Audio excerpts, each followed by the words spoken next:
Hi, my name is Stephanie and I'm a big fan of all things music, movies, pop culture and physical media, and today I wanted to talk about all of the movies that I watched in May.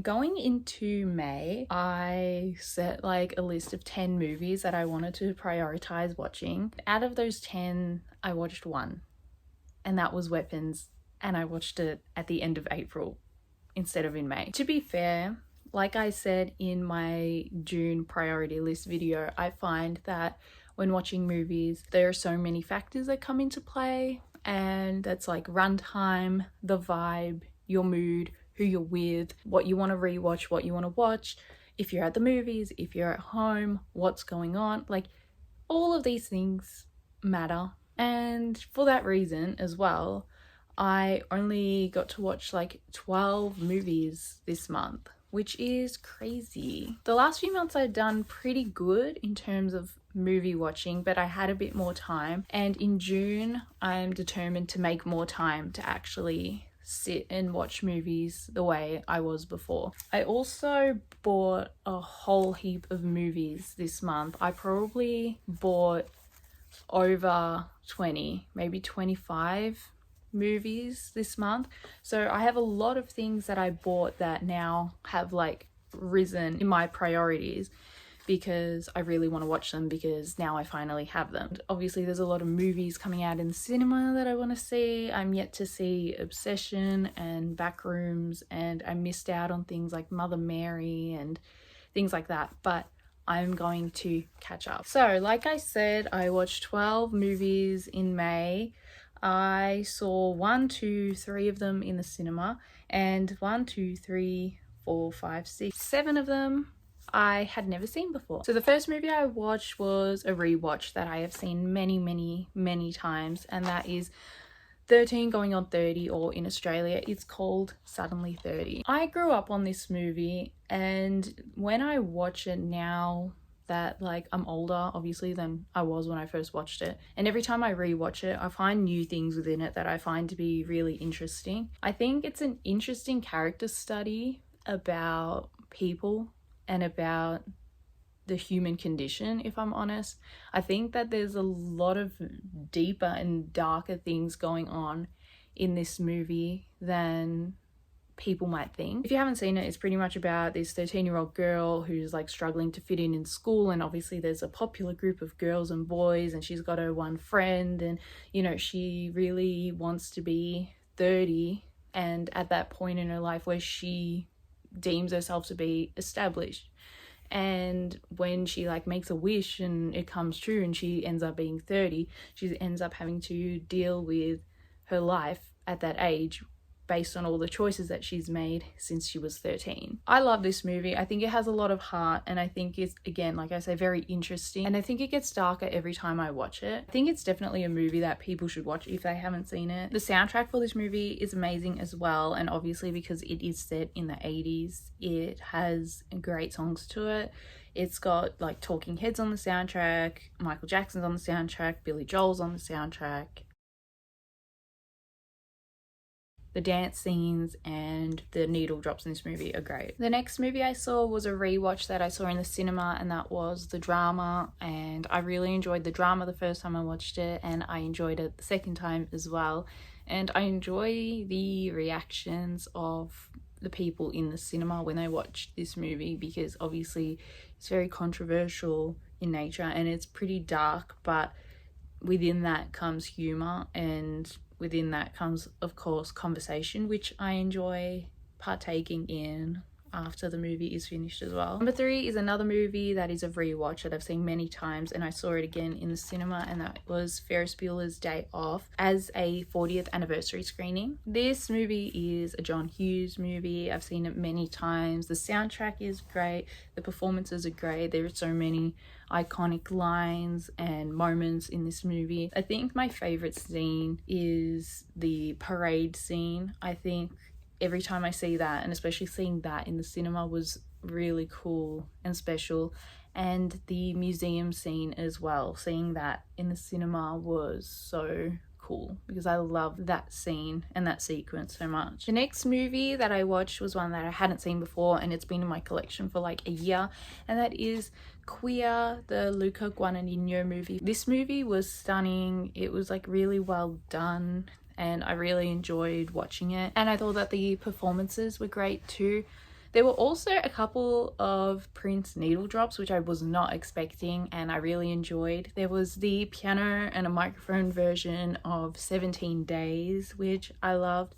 And Musicology was in there, which is a Prince song from 2003 that was just like dropped in a movie that is set in the 1950s Mexico City.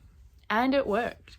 I'm a big fan of Luca Guadagnino's movies. I love Call Me By Your Name. It's one of my favorite movies of all time, and that soundtrack is one of my favorites of all time. And I love the book. I've read the book, and yeah, it's all very special to me. Challenges I thought was a great movie as well. And Bones and All is a book I read as well. Really enjoyed that movie. I was trying to watch more of his movies to fill in my gaps. I still need to watch his remake of Suspiria because I have that on DVD and I haven't gotten to it yet. I'm kind of scared to watch it if I'm honest. But I really love his style of filmmaking, and so I am keen to keep watching his work. The next movie is a horror, that is Antebellum. This movie came out in 2020. This movie stars Janelle Monáe, who I'm a big fan of her work in music. Within this movie she was great as well. This movie is pretty dark. I know like with horror like a lot of things are dark because that's in its nature, but this movie started off pretty full on and it continued to be pretty full on if I'm honest. And I think it was just the subject matter. This movie was a very interesting watch and it kind of reminded me of the films like Blink Twice, the Zoe Kravitz film, and Don't Worry Darling, the Olivia Wilde film. All these movies and concepts feel kind of related, and Antebellum was a very interesting movie to watch and to think about. Number 6 was one that I hadn't seen before again, and that is An American Werewolf in London from 1981. Firstly, the Blu-ray quality of this movie was like amazing. I never really noticed how much of a difference it makes sometimes because I mainly do buy DVDs and that's fine and I'm more than happy with the quality of DVDs, but this Blu-ray was like really cool to watch and it really made the colors and everything really heightened within this movie, which is super important. This movie is directed by John Landis. John Landis also directed movies like Trading Places, starring Eddie Murphy and Dan Aykroyd, and he obviously directed Michael Jackson's Thriller music video. And I think what was cool about this movie was like, firstly, I rated it 5 stars straight up. I thought it was amazing. I thought it was like perfect, really, and I was thinking about it a lot after I watched it, just like visually and just like the story and the makeup and how well this whole thing was done. Because I grew up on watching the music video Thriller and I'd seen the making of it as a kid, and because it's so imprinted into my mind and everything, it's so cool to see obviously bits of this movie that have ended up in like Thriller. Obviously there's like things like the makeup that are super crucial to Thriller. A lot of like the same team I believe was on this movie that then ended up working on Thriller, and even like the storyline obviously, because Guy pretty much becoming a werewolf and transforming and all this stuff happens, and it's just shot so well. I was like so impressed with this movie, and yeah, it was just like straight up 5 stars to me because I enjoyed watching it so much as well. The next movie was another rewatch that I've seen many times, and that is Teen Wolf from 1985, starring Michael J. Fox. I love this movie. I remember the first time I saw it when I was like 11 or 12 years old, and I was just like, oh, this is fun. Later on in like the 2010s, there was the TV series Teen Wolf, which takes elements of this movie and puts it in like a teenage drama TV format. I was very happy that I knew about this movie as a kid before I ended up watching Teen Wolf when I was a bit older, and it's so interesting to see like the characters and how they've taken that from this 80s movie and put it into a 2010s teen show. I love the soundtrack in Teen Wolf, and I love just like the goofiness of the werewolves in this movie. It's just a fun comedy and it's just a fun 80s movie to watch. Like, it's just an easy watch. It's nice and nostalgic. You know, it's about the underdog. It's one of those. Number 8 was a movie I hadn't seen before and a movie that I saw in the cinema, and that was The Devil Wears Prada 2. I was kind of skeptical about this movie, not gonna lie, because I love the first Devil Wears Prada, and whenever a sequel is made for a movie, I'm always like, oh, I hope that it's somewhat decent, because especially when the original is so great and so interesting and complex, you hope that if a sequel is going to be made, that it kind of meets that standard of movie. And I have to say, in going into this, like I said, I was worried, but when I watched it, I really enjoyed it. I enjoyed the performances in this movie. I think this movie talked about a lot of interesting issues that are happening within like arts and media right now. For that reason, I really enjoyed it as well, because it's important that certain subjects are like put into the public's face, and then they can think about it and learn what's happening and then adjust accordingly in order to support journalists and people in the arts and things like that. But yeah, this movie was also visually stunning, and I loved the outfits and I loved the sequences. Like, again, we got Vogue and things like that. Lady Gaga's there, spoiler alert. And yeah, I just thought mainly it was like a great time whilst touching on important things, which I really wasn't expecting. I was really skeptical about this because I love the first movie so much. Anne Hathaway, Meryl Streep and Emily Blunt and Stanley Tucci were amazing. The next movie is Aladdin from 1992. This movie is a rewatch. It's one of my favorite movies. It's one that I've seen 1,000,001 times ever since I was a kid. And I decided to rewatch this because I was thinking about the song A Whole New World, and I just really wanted to watch that again. The last time I watched Aladdin was probably like 6 years ago, like probably in like lockdown or something. Like, I haven't watched it in a while, and it's really made me want to watch more Disney movies again, because I love Disney and I love the artistry that comes with these Disney movies. I think it's so special, and these soundtracks are just like perfect. It's so fun and pleasant to sit and watch things that you know you're going to enjoy, and I find that often occurs with Disney movies that I've seen over and over again. Number 10, the next thing I watched was Thriller 40, which was a documentary about Michael Jackson's album Thriller. This documentary came out in 2023 and I never got around to watching it for whatever reason, even though it was on my list. I've seen the Off the Wall documentary and I love that. I love any music documentary, and I love to see how an album is made, and I love to hear about the artist's process and the people involved talking about it and seeing archive footage and things like that. The archive footage was my favorite part of Thriller 40, getting to see Michael Jackson and Paul McCartney, two of my favorite artists of all time, singing together and talking and hanging out in the studio while recording The Girl Is Mine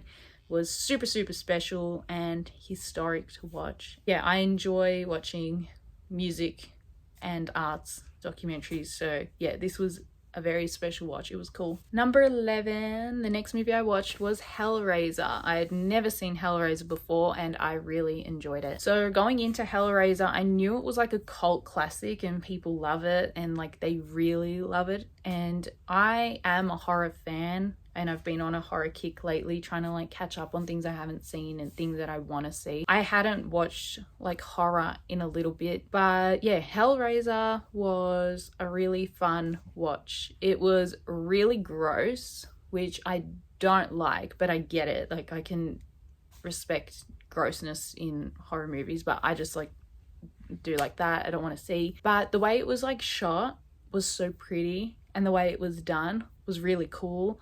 So I get why people love this movie and this series of movies. I don't know if I want to delve more into Hellraiser, if I'm honest, just because I'm like, this was really good, so I kind of enjoy it like that. Same as like A Nightmare on Elm Street, where I've seen that one a million times, and Friday the 13th, but like I don't want to watch more of them right now. I want to watch other stuff. I probably would watch stuff that's like within the 80s and 90s, but the moment it gets to like too far away from all of that, like the original vibe, I'm kind of like, I don't know. But yeah, Hellraiser was really cool. Really enjoyed that, and I'm really keen to watch more. 80s horror. And the 12th and final movie that I watched in May was Shelby Oaks, which is another horror movie. This movie is a Chris Stuckman film, who is a YouTuber that I watch every now and again doing movie reviews and things like that, and made a movie, which is so sick. That's like super cool. And this movie had some really freaky moments in it. Like, I was scared the other night just thinking about it. It was like so many horror movies in one, which was cool. And yeah, it was scary, which is what I want out of a horror movie. But yeah, it's really helped me with the horror kick I've been on lately, because I'm keen for like movies that have interesting stories and that keep me hooked, and horror tends to do that because you need to be paying attention in order to allow yourself to either get scared or to follow along with the story. It goes with any movie, but because with horror you like to get that follow through as well, sometimes you just need to be a bit more locked in. I have very much been enjoying watching horror. That's been my thing lately. Those are the 12 movies that I watched in May. Yeah, only 12. That's okay though. June starts tomorrow and I'm keen to watch a whole heap of movies. Winter starts tomorrow in Australia, and I'm so keen for like movie nights and for so many of the movies that are going to be out in cinema soon and the ones that are coming out on DVD, so that I'll like catch up with them like that. But if you made it to the end of this video, thank you so much for watching, and I will see you in the next one.